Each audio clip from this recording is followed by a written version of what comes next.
اچھا علی بھائی، داڑھی کے مسئلے پہ ڈیٹیل ڈسکس پبلک کے لیے تو ہو چکی تھی. جی جی. امام کا مسئلہ بتائیں کہ اگر چھوٹی داڑھی والا ہے یا کلین شیو ہے، اس کے پیچھے نماز ہو جاتی ہے یا کچھ خاص کنڈیشنز بھی ہو جاتی ہے یا ہمیشہ ہی ہو جاتی ہے؟ آپ کا کیمرہ سچ سن لے گا؟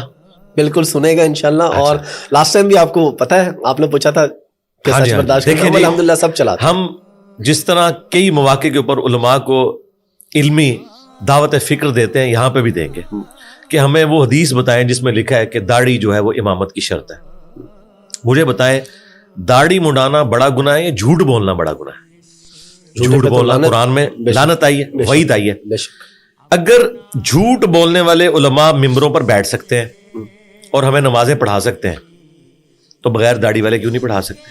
یہ میں نے ایک الزامی بات کے طور پہ آپ کا دماغ کھولا پہلے. ٹھیک ہے ٹھیک ہے. غیبت اس سے بڑا گناہ، بے شک، چغلی، بے شک، ایسی جھوٹی حدیثیں بیان کرنا، نبی الاسلام پہ جھوٹ باندھنا جو بخاری مسلم میں حدیث ہے کہ اپنا مقام جہنم میں دیکھ لے، وہ ممبروں پہ آگے بیان کرنا. ان کے پیچھے تو ہم نمازیں پڑھ رہے ہیں اور ہم نے اپنا دین ٹخنوں سے اوپر شلوار کرنے پہ اور داڑھی کے اندر گھسا دیا. یقیناً یہ سنتیں ہیں، میں اس پہ عامل ہوں.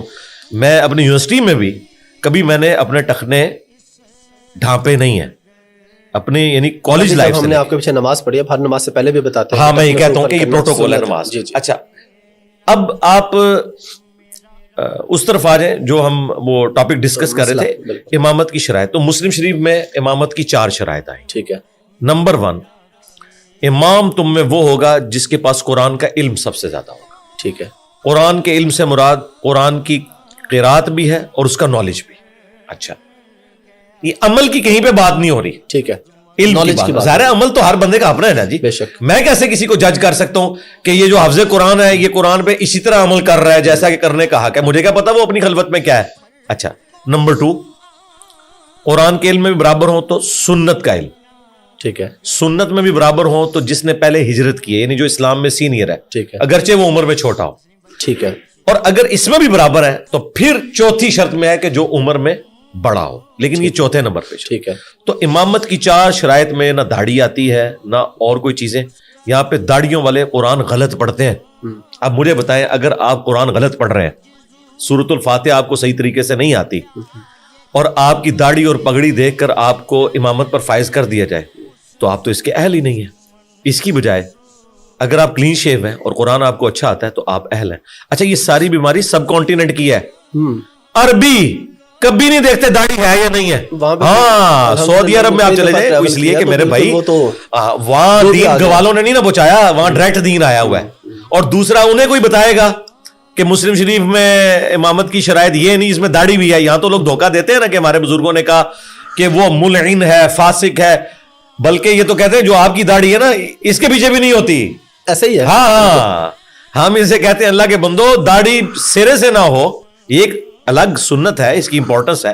ہم تو اسے واجب اور فرض کے درجے میں سمجھتے ہیں قرآن کی روح سے، لیکن اس کا امامت سے کوئی تعلق نہیں ہے. امام وہ شخص ہوگا جو قرآن اچھا جانتا ہے، قرآن اچھا پڑھتا ہے، اچھے طریقے سے نماز پڑھتا ہے. میں تو یقین کریں کوئی آر محسوس نہیں کرتا. یہ غامدی صاحب سے جب ملاقات ہوئی تو میں نے کہا سر آپ نماز پڑھائیں، تو انہوں نے بڑا ایک ان کا سینس آف ہیومر بھی بڑا اچھا ہے. تو میں نے کہا میری آپ کے پیچھے ہو جائے گی، ٹھیک ہے، نماز ہو جائے گی. تو انہوں نے کہا کہ انجینئر صاحب میری آپ کے آگے نہیں ہوگی.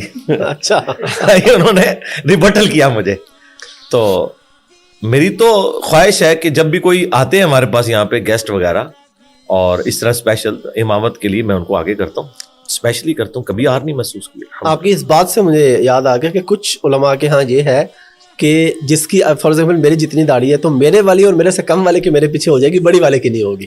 سرکار ہم یہ کہہ رہے ہیں یہ جو آپ نے کہانیاں بنائی ہوئی ہیں، کورالڈیز بناتے ہیں، یہ کون بیٹھ کے آپ کو پڑھاتا ہے؟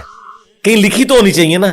یہ لکھی ہوں گی ان کے بزرگوں کی کتابوں میں. اور بھائی ہم تو آپ کے بزرگوں سے تو اختلاف رکھتے ہیں کہ انہوں نے دین میں خود سے چیزیں داخل کی ہیں.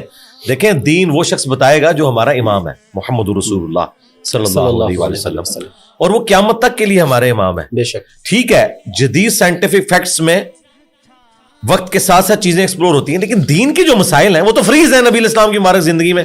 دین مکمل ہو گیا.